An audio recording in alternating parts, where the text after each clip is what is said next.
I started Training Beta in 2012 to provide people with all kinds of resources about training for climbing. We offer expert advice on how to get stronger, braver, and more skillful in your climbing with all kinds of offerings. We have climbing coaching with Alex Stiger and Matt Pincus. We have online training programs for route climbers and boulderers. We have nutrition coaching with me, as well as a nutrition online course for climbers. We have mindset coaching for climbers with me, and we have injury rehab programs from Jared Vagey. We have hundreds of blog posts and hundreds of podcast episodes, and you can find all of it at trainingbeta.com.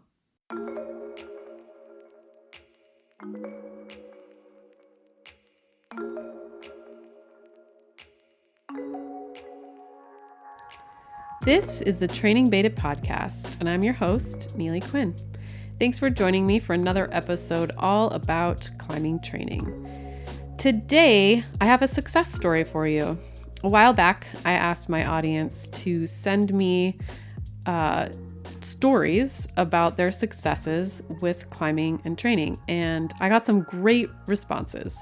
And I picked one out for this episode. I asked her to be on the show. She kindly accepted, and I think you're going to really like this one because it's really relatable and it's also really inspiring. So I asked Lea Cleary to be on the show because she struggled a lot with performance anxiety and fear in climbing. And she also had some strength that she could work on and some technique. And it was kind of a full package kind of deal. She wanted to increase her climbing ability and she just felt stuck. She's been climbing for 15 years, and I think a lot of us can relate with that. We've been climbing for so long, and we're not where we want to be. And so she reached out for help. At first, she did our performance training program, which helped a little bit, but she still felt really held back by her mind. So she asked Alex Stiger, who works at Training Beta, to help her in a more personal way. So they worked a lot on her mindset. They obviously also did strength training and technique and skills and drills and all of the things, and we'll talk about that. But they really worked on her mindset, and it brought her from leading 510A to 512A without really any fear in just 3 months. So I hope that you enjoy this story. I'm just going to let Lea take it from here, and I will talk to you on the other side. Enjoy. All right. Welcome to the show, Lea. Thank you so much for talking to me today. Thank you for having me. Excited. Yeah. Thank you for volunteering so bravely. I know that this is a little bit out of your comfort zone, which I'm really impressed by, and we'll talk more about that in a bit. But for anybody who doesn't know who you are, can you tell us a little bit about yourself? All right. Well, I live in the Boston area, but I've only lived here for 3 years. I used to live in the San Francisco Bay Area.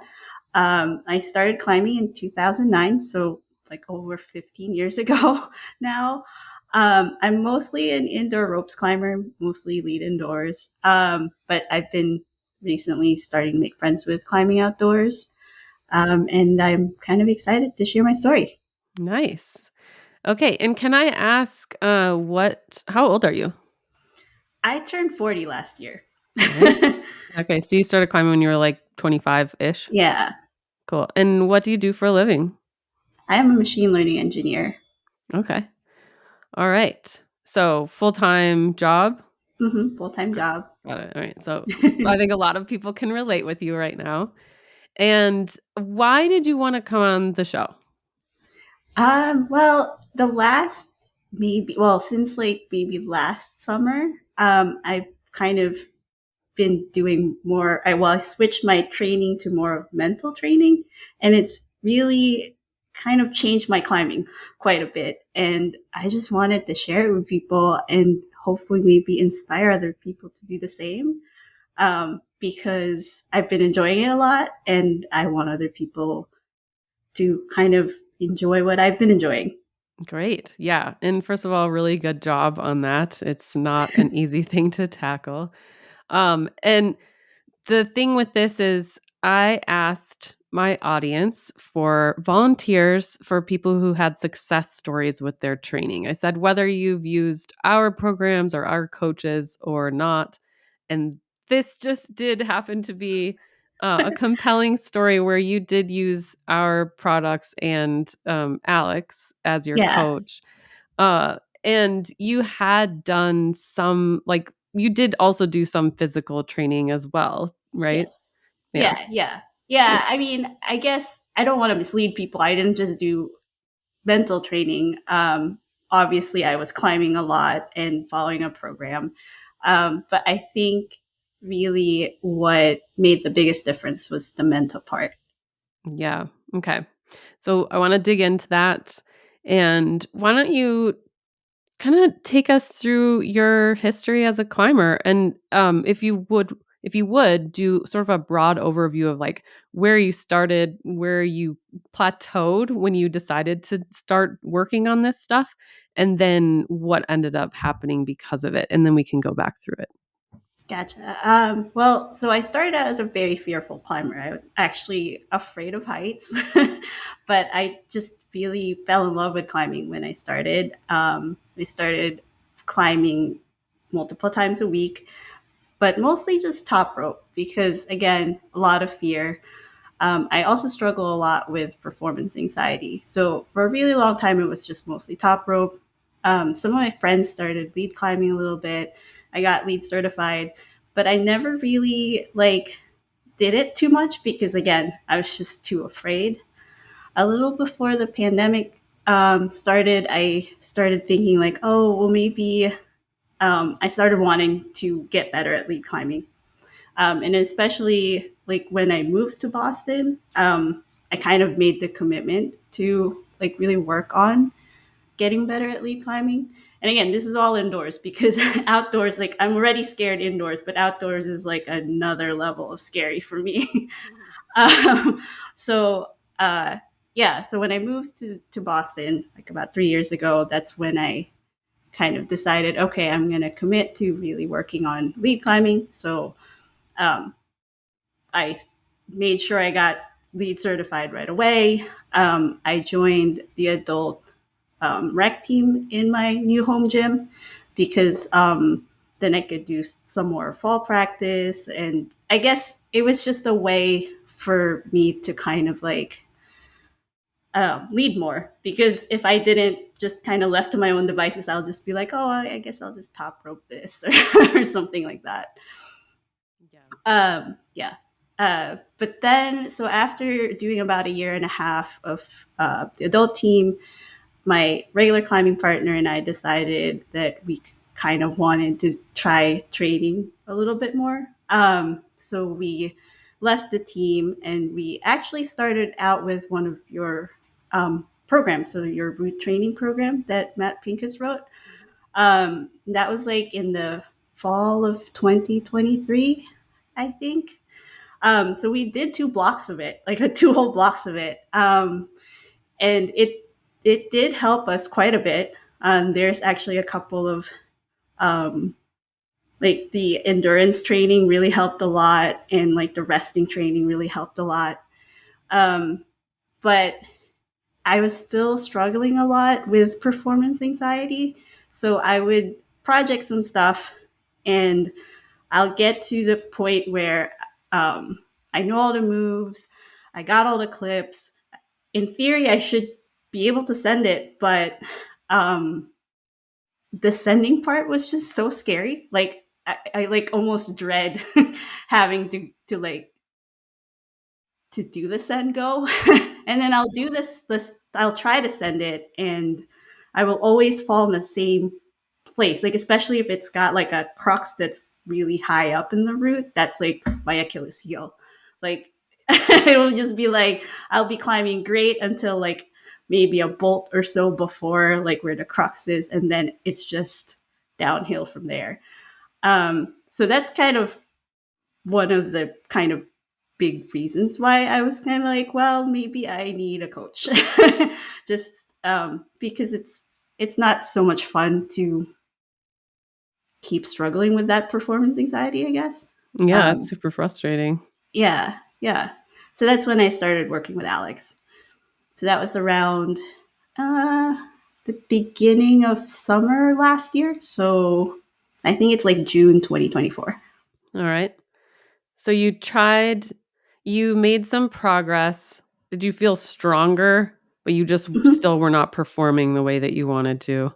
Yeah, yeah. Okay. And I think the other thing too was like when people see me climb, they're like, "Oh, she must be a 12 climber," and I'm like, I barely send 11s." Like, Right. so it's kind of like it was just really I could tell that I'm strong enough to do some of this stuff, but there's something holding me back. And I think that's something, well, for a while I knew that something was mental, but I just didn't know how to work on it. Okay. Yeah, and let's talk about grades if you don't mind. Like Sure. up to this point, what were you kind of projecting and sending in the gym and outside? Well, outside I don't do much. Like I said, I really only sent well, I didn't lead much outside until the pandemic year when the gyms were closed, and I had one of my climbing friends drag me outside because it's either that or I don't climb. And she was the one who started getting me into like trying to lead outdoors, and I did send a 10A that year, and that was like my one lead outdoors for a while. And maybe between that and last year, I would maybe get it on like 5.8s or 5.9s. And like, I think I would still take. So outdoors, not much. Indoors, I guess, well, the projects that I was um, like struggling with right before I was working with, before I started working with Alex were in like the 11 plus 12 minus range. But even then, like I think I had sent 111 plus in my home gym up to that point. Um, Maybe an 11, a couple of 11s or something. So that All kind of right. range. Okay. So then what happened through working with Alex? So I think so. When I started with her, my goal was actually to try to send a 12 minus in my home gym. That's kind of my short term goal. My long term goal was to kind of regularly be sending 11 plus 12 minus In the um, gym. in the gym. Yeah. But I think so. We like about a month or so in, there was one session in particular, and I don't even remember like exactly what happened, but it was just a terrible session. I just like felt so negative. I was climbing poorly and everything. And after that session, I thought, like, man, like this is not I don't like this. I want to enjoy climbing. Like I climb because I want to enjoy it. So the next time I met with Alex, I was kind of telling her that, and I was like, I think I want to like I don't even care what grade I climb anymore. I just want to enjoy climbing. Like I just want to enjoy change my relationship with climbing basically. And that's kind of really when we started the kind of shifting kind of my goals to more of the mental training rather than kind of just regular training. Yeah. Yeah, it sounds like you got really tired of just being frustrated and scared all the time when you're Yeah. climbing. Yeah. Like all the negative stuff, basically. Yeah. Okay, so, take us to the end. Like, tell me what ended up happening, and then we'll go back through and Okay. talk about how you, achieved that. Well, the end is actually it's almost magical. Like I feel like a different climber now. uh, it's just, I mean, well, first off, the performance anxiety is so much more manageable. Um, Not that I don't feel it anymore. I still do. I still get nervous before I have to send stuff, but it's almost like now I can kind of think of it also as well, you're just also excited. Like it's not just like all dread like it was before. Mhm. Now it's also a little bit of excitement. And when I do get to the climb, when I start climbing, I can almost switch into this more, I don't want to call it completely a flow state, but it's kind of like a flow state where all of a sudden it's just, I'm just climbing, and I'm enjoying what I'm doing. And it doesn't really matter if I top or whatever. It's just, I'm just climbing, concentrating on one move at a time. So that's been pretty great. um, and I guess grade wise, well, before, like I was saying, I've only sent one 11 plus. Now I've sent like a few 12 minuses. I've even sent a few 12s in my gym, which Nice. is kind of crazy. um, I can flash 11 pluses now, which is really also crazy. And I think one of the craziest things is um, I used to just, I mean, performance anxiety, right? So I used to hate trying to flash things, but uh, but now I'm actually excited to do flash practice, like, and I actually enjoy it. Um, so that's also kind of just crazy. Yeah. Yeah. That's quite the turnaround. Yeah, yeah, Yeah, for it does sure. sound magical. You're like thinking back to myself even a year ago, I didn't think this was possible. I imagine that's kind of how it feels. Yes, exactly. Yeah. Yeah. All right. And take us to your outdoor send of a lifetime. Oh yeah, exactly. That too. Yeah. Well, so that trip is actually my first trip to Red Rocks. So this year, or well, not this year, last year, I turned 40 and I was like, well, if I'm going to make friends with outdoors, I think maybe this is the year to do it. So it was kind of just like the year where I was like, well, let me see if I could ever hope to be friends with outdoor climbing. So for my birthday in the spring, I took a trip to the Red with some friends. Um, and that trip, I didn't do anything magical on that trip. That was actually before I started working on the mental stuff. But that trip, I realized that there was a lot of fear holding me back outdoors. Like I'm excited about the climbs at the Red, and I got on one air ride equipped, and I could tell that I could do the moves, but there was one part, like I think I got to the third clip, and I just was paralyzed with fear. Like I just couldn't move, but make another move. Like I can see the move, I know I could do the move, but I was too scared to do it. So I came out of that trip knowing that if I ever hoped to be an outdoor climber or enjoy outdoor climbing, I needed to work on the fear of falling, especially.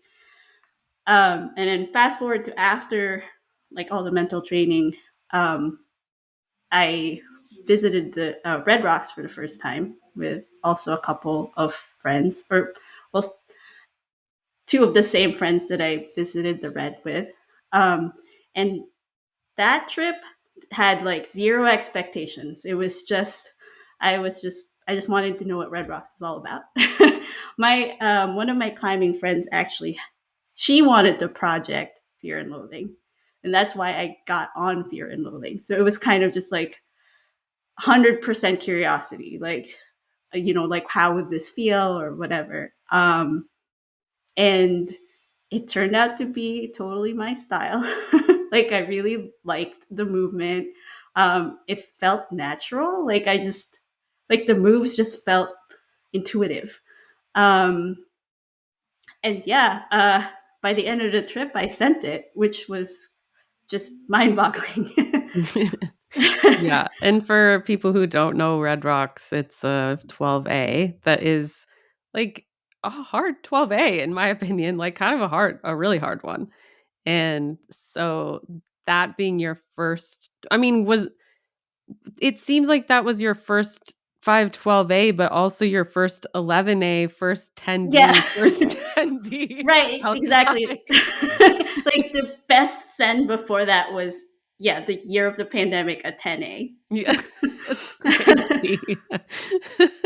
Yeah, and the other crazy thing is you sent me a video of your send, and Yeah. I was like trying to remember where the crux was, and I couldn't even tell from your video. I was like, first of all, she looks very smooth, but also the very mentally put together, you know?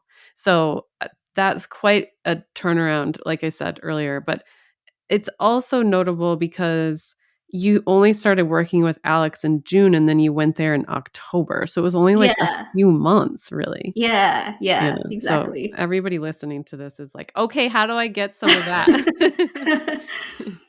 Yeah, and it um, only took you 3 days, right, to do it? yeah. Yeah. I sent it in 4 attempts, basically, which was also kind of mind boggling. Yeah. Okay, so let's go back a little bit, and then maybe we can come back to your actual performance on that and mindset on it. But what Mhm. kinds of things did you work on with your mindset? Well, and I also wanna know about the physical aspects of it too, like how you were incorporating that into the physical. Okay. Well, I guess the biggest thing to start was the mindset shift. Just kind of going from a fixed mindset to a growth mindset. I know that's cliched, but it really kind of was that. Like instead of my goal being like I want to send X grade, it became more like I want to change my relationship to climbing. I want to have fun climbing. I want to not have this performance anxiety anymore. So that's kind of like the main big thing. Um, I think like kind of the big keys is like um, one is staying curious instead of being judgmental, which is, I'm a very judgmental person. I judge everything. But like kind of trying to put that aside and instead just being curious. And really what that helped me do is kind of look at my climbing more objectively. Like so if I fall off, it's not like a bad thing because I can learn from it. Or like I can look at it as like, oh, okay, well, like what happened there? Like what can I change? And stuff like that. Um, Letting go of expectations is also a big one. um, but really just kind of focusing on what I can control with my climbing and not letting the things that I can't control bother me as much. So that's kind of the big things, the mindset shift. Okay, can we dig into those? I have some questions for you. Yeah. So you said that you're very judgmental, you judge everything. Before working on this, what kinds of things were you judging and how was that affecting your performance? Well, I guess like things like if I can't send something, this what does that mean about me as a climber? Or like just a lot of limiting beliefs, I think too. Just kind of like, oh well, yeah, I'm just fearful climber, or I just I don't want it enough, or I just can't access the same try hard as other people. Um, like yeah, like almost kind of like it's my fault that I didn't send because of my personality. It's just my personality. I just don't send things, stuff like that, which is very limiting. It's like, well, of course you're not going to send things if that's like how you think of things. Yeah. Well, what did it take for you to find curiosity more than the judgment? I think it's something that Alex said once is that positivity is a choice. So I kind of that made me realize that maybe I had been focusing too much on the negative and not enough on the positives. So I mean, she helped me a lot with this as well. Like so, at the end of each session, she was like, "Ask yourself, what did you learn?" So like just really kind of focusing more on the positives instead of like the negative or the more outcome, like you didn't send this, you didn't top this. Instead of that, it's kind of like, well, what prevented you from sending this or topping this? And what can you change next time? So, Yeah, you kindly wrote out a really nice outline of your thoughts on all this, and there were 3 reflection questions. I think that she asked you to Yeah. do. What did you learn? How was this session a success? And what will you change for next time? Yeah. And I imagine that that was very different than like, I suck. I'm not capable of What did I doing not this. accomplish today? Right. What are all the ways I failed? Yeah. What did I fail on today? Yeah. And what does that mean about me? Yeah. So it seems like you were able to find some perspective, like step back from it a little bit and just see it more objectively. Yeah. Yeah. That's definitely uh, very key, the objective, because I think if you start attaching kind of a label to it, good, bad, or whatever, it starts to become a little too emotional. And then you can't see things as clearly. You can't see what you need to do. Yeah, for sure. Um, I think that a lot of people listening to this are probably like, yeah, I have similar thoughts. And I still like, even though she's saying all you have to do is change for, to be a little more curious and objective, like that's really hard to do. Oh, yeah, yeah, for It sure. No, I'm takes not saying it's easy. time and effort and practice, really. It's a skill. So, what do you think were the things that you did in your sessions and in your everyday life that helped you actually get to the other side of this? Yeah. So I think it all boils down to cultivating self awareness. So just kind of really being vulnerable with yourself and learning kind of what you need and what you want. And I wrote down like one of the things, like kind of the practices that I did every session that helped me a lot was kind of managing my confidence bank. That's an Alex term for sure. But it really resonated with me because it is like that is kind of like one of the keys to performance is having enough confidence or like just kind of like emotional energy. You could also think of it as managing emotional or mental energy. But yeah, so after every climb, I would ask myself, was that a debit or a deposit to my confidence bank? And the goal of the session is to leave with more deposits to my confidence bank than debits. Like obviously you can't control having some debits here and there, but you can control what you do next to try to kind of make up for it with a deposit. That makes sense. Yeah, can you give me an example of what that might look like? Like one of the I guess the example that I can think of is when I'm bouldering. I don't like bouldering so much. Um, I always try to make sure that I end it on a good note. So I'll do my bouldering session, and at the end of it, I'll just be like, okay, how do I feel right now? Um, am I feeling like that was great? That was, that increased my confidence. Or if it didn't quite do go so well, I'll be like, okay, I need to pick a climb that's going to make me feel better. It doesn't matter what grade it is. It's just like a climb where I can climb it and I will feel better about myself. I wouldn't feel like I suck. And then I'll end the session with that note and kind of like, yeah, just kind of how do you make sure that your sessions always end with a win or a net positive? Yeah, well, even then, I'm just gonna be the devil's advocate for you this whole time because I think a lot of people would say to themselves, "Well, I could do an easier climb, but it's too easy and I'm not gonna like I shouldn't be proud of that anyway. Like I shouldn't take joy from that anyway because I should be climbing harder than that." You know what I mean? I think that's kind of where the letting go of the judgment and being more curious helps. Like, that's why I said this climb, it doesn't have to be like a certain grade or anything. Like, for me, sometimes it would be like, there's an overhung V2 that is so my style and it looks like it's going to be fun. I know I can flash it, so I'm going to flash it. And that's going to be my ending on a good note. Mhm. Yeah, and then you just take the win. Yeah, without exactly. any judgment of yourself. Yeah, Yeah. it seems like you were just in the gym and outside just watching your thoughts the entire time you were there.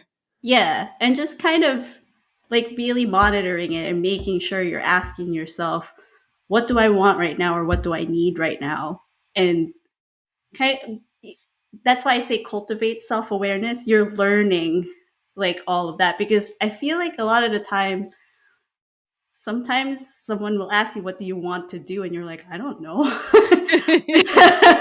I don't know. Or what do you need right now? I don't know. Well, that's not going to help, right? But just kind of like practicing asking yourself that question all the time, it you start to develop that kind of self-awareness, and it helps a lot. And I think that that's kind of what really like really helped me was because now I feel like because of that, my sessions are so much more productive and efficient. Like I feel like I progress a lot in my sessions because I'm constantly making sure that I'm balancing the wins. Like I'm prioritizing the wins.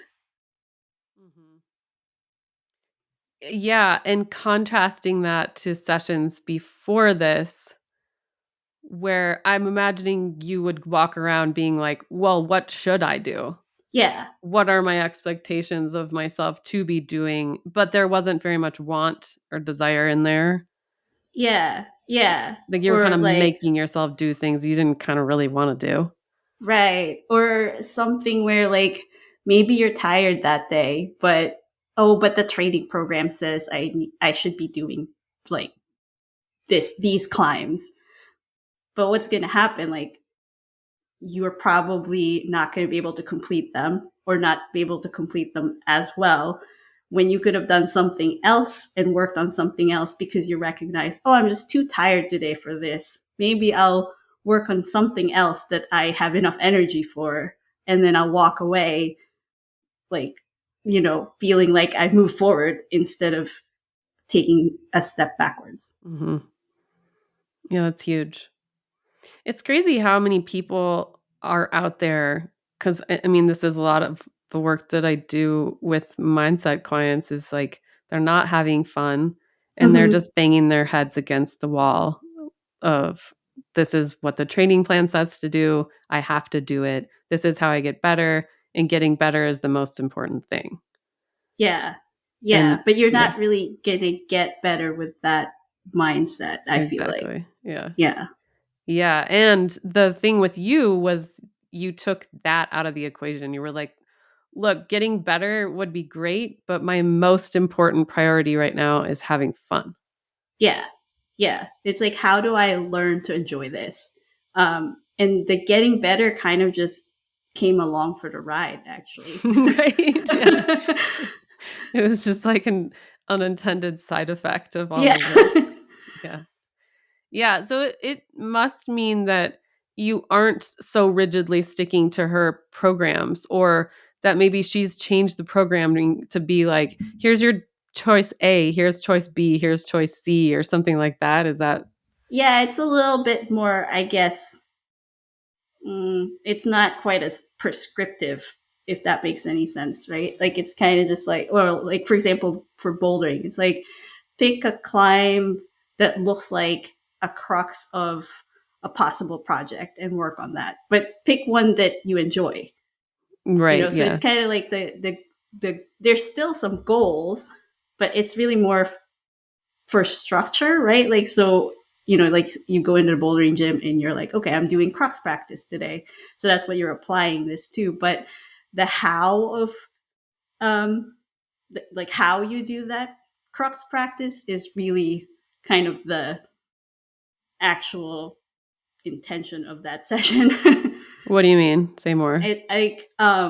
Like my goal is to stay curious throughout that crux practice, basically.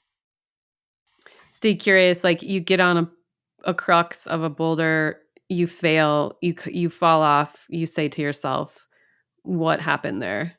What Yeah. could I do differently? What was I successful? What could I change? Those kinds of things. Yeah. So one of the things that really helped me a lot with the bouldering is to record myself, record each attempt. And after the attempt, I'll go and watch that recording. And as long as I can find something that I can change, I'll get back on it again. So it's not like, so it's, you're kind of just, it's not about the sending or anything like that. It's just about like trying to improve and constantly improve. And I give myself permission to, if I can't find anything, like if I'm looking at it, I'm like, okay, like I have no ideas, I can move on. And by doing that, I've actually sent boulders that I didn't think that I could send, just by kind of like starting it off with like, all right, let me see what this is about. Oh, fell off here. Okay, let me look at the video. Is there something I can see that I can change at that point? Okay, I'll do that. Oh, that worked. Okay, like okay, next place where I'm falling off. Okay, is there something I can change there? Yeah. Okay, that didn't work. Is there another thing that I can change? Stuff like that. So you kind of just keep doing that. And then eventually, oh, I sent the boulder. Great. Yeah. That's like the most tangibly objective way you could go about it. Like actually watching an actual video of yourself instead of watching the emotional video of yourself in Right. your mind. Yeah. Yeah. That's what I mean by like kind of just really shifting over to that more like looking at your climbing more objectively and not subjectively. Like that's the being curious part, I guess. Yeah. I'm curious about because it seems like one of your biggest barriers was the performance anxiety. You said that if a crux was at Mhm. the top, it was just your kryptonite. And so what kinds of tools do you use now when you are trying to send something? So for the performance anxiety, actually, um, what helped there is so I also play tennis. I've played a lot of league tennis over the years, and I actually kind of thought about times when I've been playing well, like the times where I was winning a lot of matches and what I did then. Because I also experienced performance anxiety in tennis, actually more in tennis than in climbing, right? Because like in matches, there's always a winner and a loser. And for league matches, it's like you're trying to win for your team. Um, so what I realized was that the thing that really helped me when I was playing well was to concentrate on one point at a time or one game at a time, or just even like sometimes even just like concentrating on just getting the ball back over over the net. So it's kind of like that mindfulness piece, I suppose. And I also I was reading a book and kind of realized that anxiety is when you're anywhere but the present. So either you're like agonizing over things that happened in the past, or you're kind of fearing about things that are going to happen in the future, but you're not like just right here, right now. So I realized that really what I need to do, like, well, for me, a gateway to performance is staying present in the moment. Um, so I started working on kind of things that would help me stay present. Um, so like identifying some anchors, it was kind of the big one for me. So um, when I'm lead climbing, because the one point at a time works for me in tennis. For climbing, the translation there is like the one move at a time. Like so, as I'm going for a handhold, I'm really concentrating on looking at the handhold and like just thinking about that handhold. Or same with a foothold, just like concentrating on that one foothold or that one move, and that helps me a lot. Because then I'm not thinking about like, oh, that crust that's coming up Yeah. that I'm probably gonna fall off of, Yeah. which I haven't even gotten there. I'm not thinking about the moves I'm doing right now. So that's one thing that helped a lot. And then while I'm resting, just kind of like I'll like concentrate on some little thing on the wall, like a bolt hole or something like that, just to stay like right here, like in the present, like not in the future, not in the past, just in the present.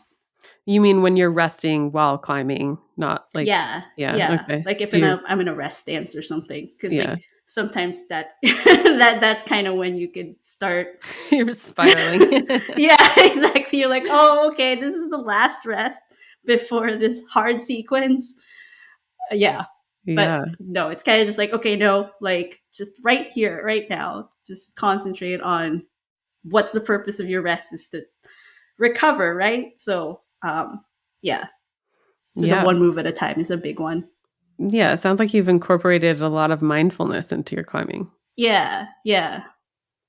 You're like a Zen climber. Somewhat. Yeah.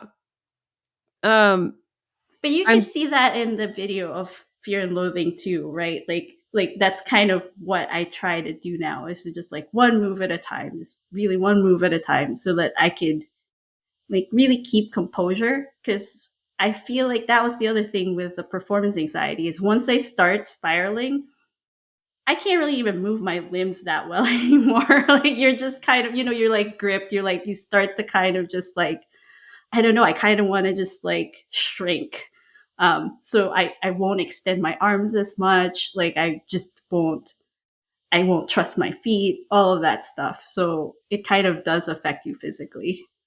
Well, yeah, that's what I was gonna ask about too, is because in the beginning you said, "I have a fear of heights." It seems like a lot of your Hmm. fear wasn't just, "Oh, I'm not gonna send this." It was, "I am very Yeah. scared right now physically." Yeah.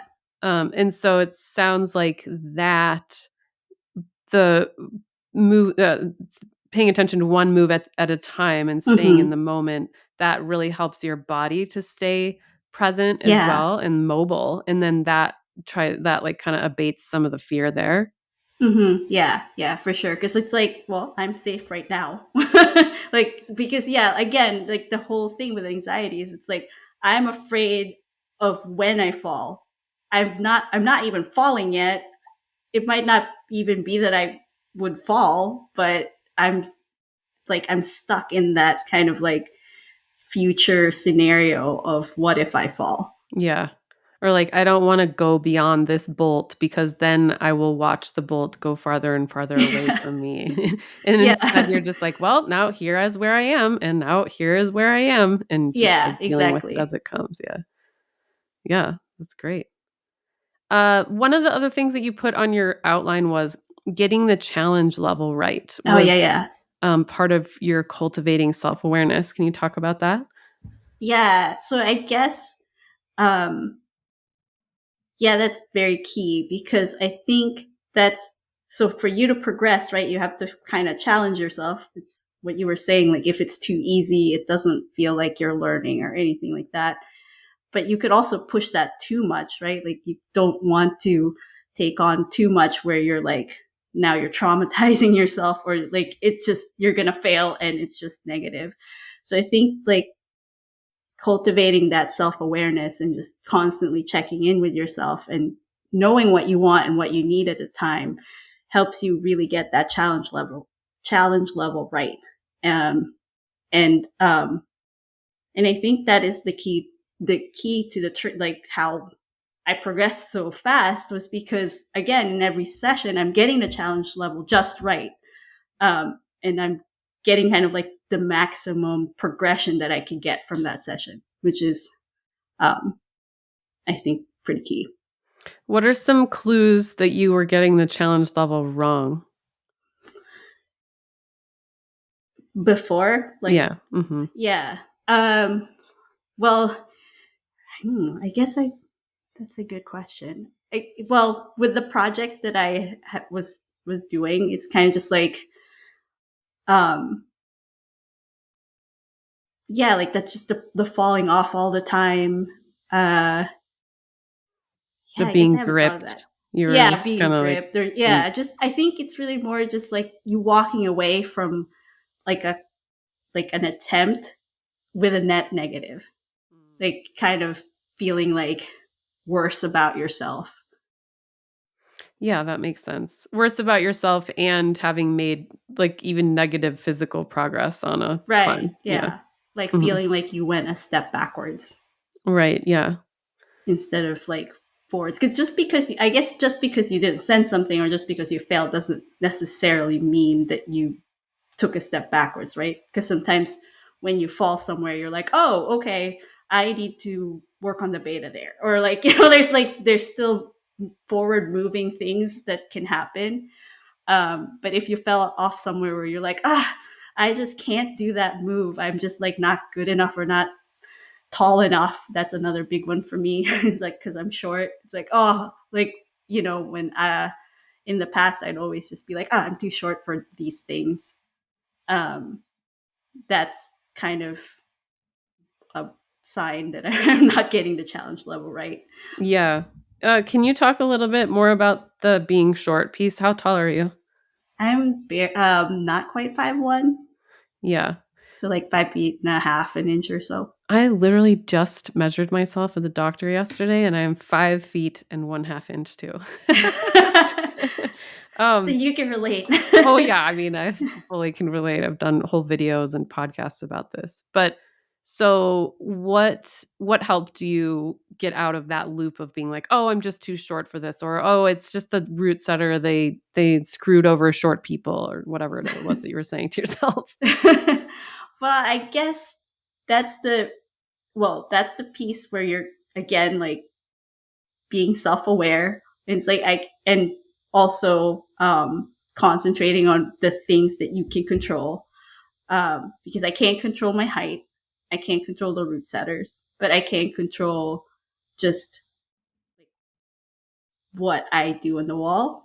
And also just kind of accepting that maybe sometimes it's just going to be harder for me. um, but that it's also an opportunity for me to learn more. So I can learn more than a taller climber who can just kind of reach past that crux, because I have to struggle through that crux. So I have to come up with either uh, new beta for myself or get stronger or something that is making me a better climber. So it's kind of really an opportunity.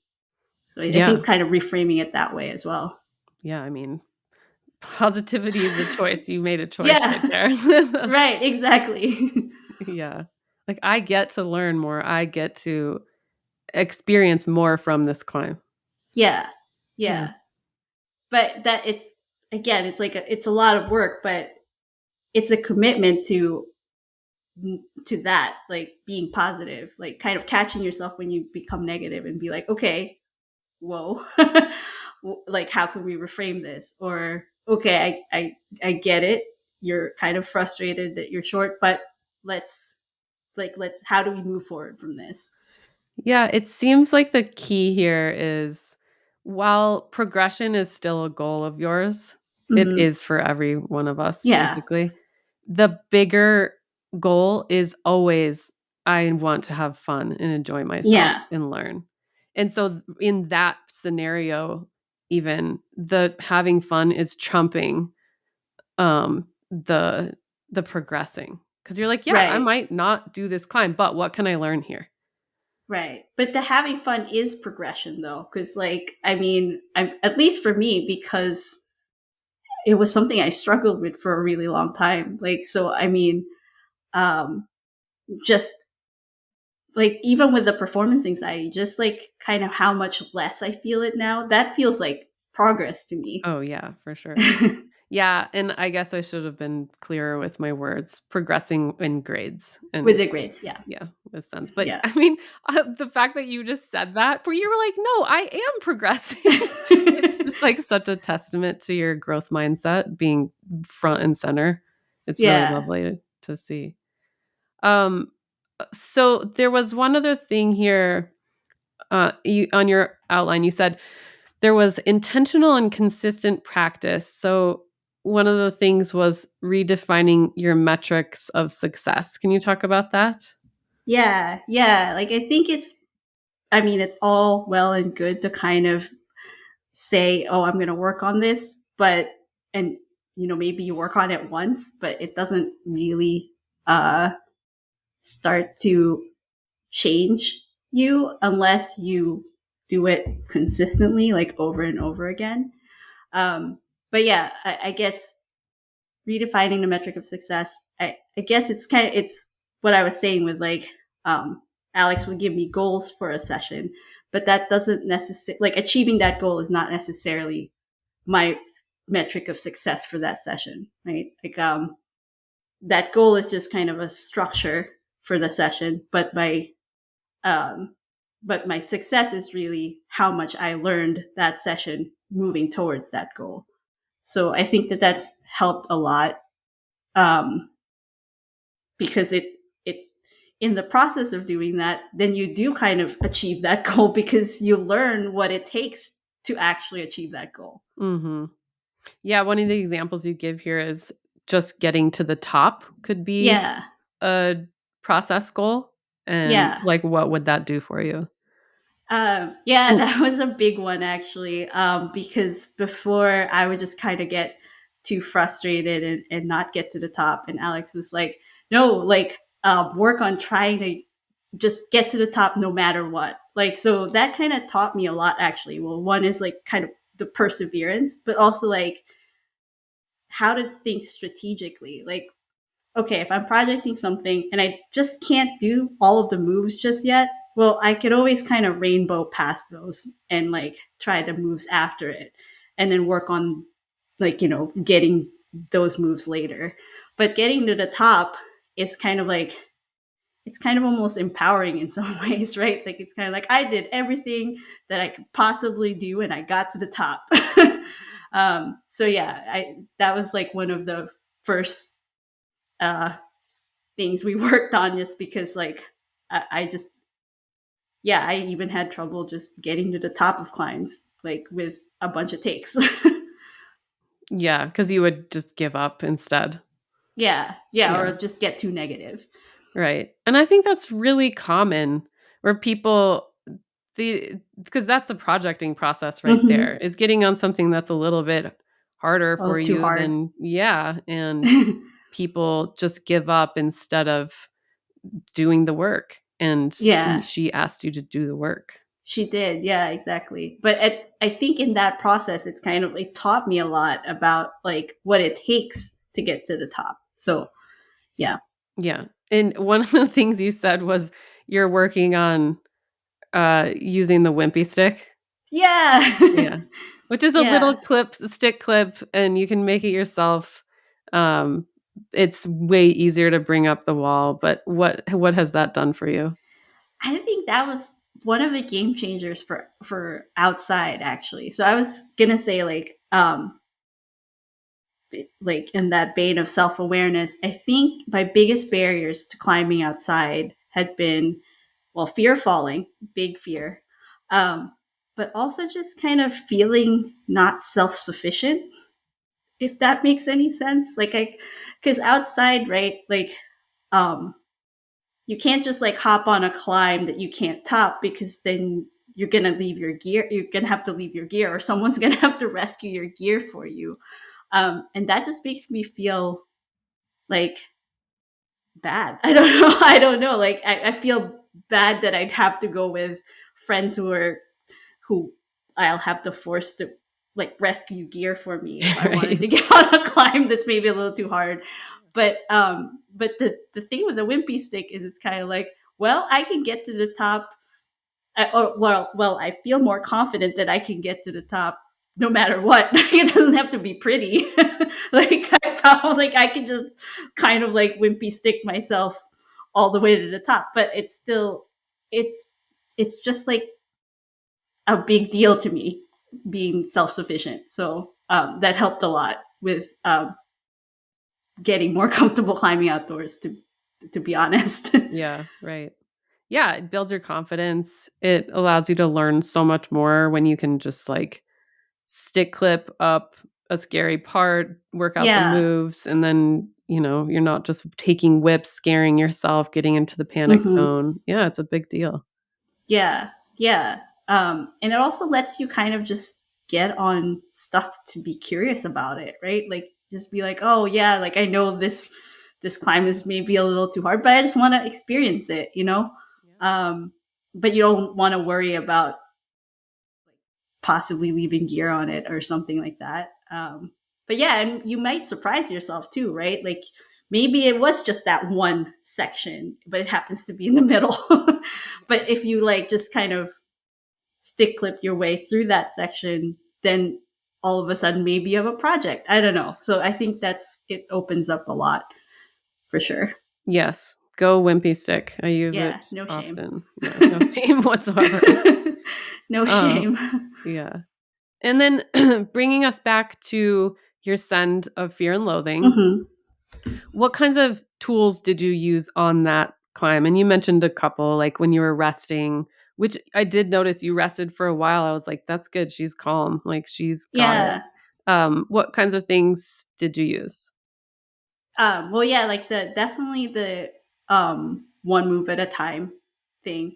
And actually, I was gonna say like that the day of the send was a little bit of a pressure day actually because well, first off, it's the last day of our trip. We were taking a red eye that night to go home, so it's like the last day, and I think there was some possible rain in the forecast in the afternoon, and my climbing partner also was wanted to try a Sengo on her project for that trip. So I didn't want to like take forever. Like I didn't want to have to do like you know 3 or 4 attempts on this to try to get to send it. I wanted to like do it once, basically. And it was also really cold that day. Like the whole weekend had been warm, but that day happened to be like cold and windy. So actually, in that video, you'd see me chalk up a lot. I don't really need chalk on Fear and Loathing. It's so chalked up. It's really more like I had a heated chalk bag and I was doing that so that I could feel my fingers. Mm-hmm. But just kind of really staying in the moment was one thing that helped me quite a lot. Yeah. Well, congrats. Thank That's you. amazing. Good job. Very excited. And yeah, I mean, what are you hoping to do now with your climbing? um, I'm just still staying curious. I actually kind of want to try to find a more local project and kind of like I like the projecting process, but I've only really done it mostly indoors. But indoor projecting is weird, right? Because things come down. It's kind of inherently a very short process, right? Because things come down forever. So you really can't be projecting things for a year because the climb isn't really even up for a year. It's up for a few months and that's it. So I kind of want to this spring and summer maybe find like a local project, either Farley or Rumney or something, where I Nice. could kind of like something that's a little harder that I need to come back to many times, not something that's just like 4 attempts or something. Yeah, right. Yeah, that's exciting. Yeah, you're ready to push yourself even more, it sounds like. Yeah, Yeah. yeah, just see where it'll take me, I think. Yeah, and are you still training with Alex? Yes, I am. Yeah, she's getting me into she's getting me into kilter boarding. That's fun. Great. Which is I'm just really not a boulder. Yeah. Yet. Yeah, yet. Yeah. Well, is there anything that you want to add? I feel like we've covered a lot here and you gave a really detailed description of how you went from basically point A to point B. And yeah, do you want to add anything? Yeah, I think like why I'm even in the podcast because like this isn't my thing. I don't like talking about myself. I don't like drawing attention to myself, but I think it's really more that uh I just want this to inspire people to do the same thing. I want other people to experience that kind of like doing some work on mental training, removing like mental barriers to your climbing and just experiencing that feeling of like climbing without without the barriers, just how like freeing that feels. Yeah. Yeah. And you made that very clear from the beginning. You were like, look, this is way out of my comfort zone. Yeah. And Like, what am I doing here? yeah. And I talked to Stiger about it, and she was like, wow, I can't believe she's doing that. I'm so proud of her. Oh, Because she yay. knew that how out of your comfort zone it was. But you did great. You're a very great speaker. Oh, And thank you. yeah, you spoke objectively about yourself while also giving yourself kudos. So good job today. And Thank I you. hope that this journey just gets better and better for you. And thank you for being such an inspiration to us. Oh, thank you. Thank you. All right, I hope you enjoyed that episode with Lea Cleary and that her story was inspirational and motivational to you. You can find her at Climbing Is My Happy Place on Instagram if you want to follow her and learn more about her. And as always, if you need any help with your own climbing training, we have resources for you at trainingbeta.com. I'm going to just cut this one off pretty short today and let you be on your merry way. And I'll be back with you in a couple weeks with a new episode. Thanks so much for listening all the way to the end. You can find us on Instagram at trainingbeta and trainingbeta.com. And I'll talk to you soon.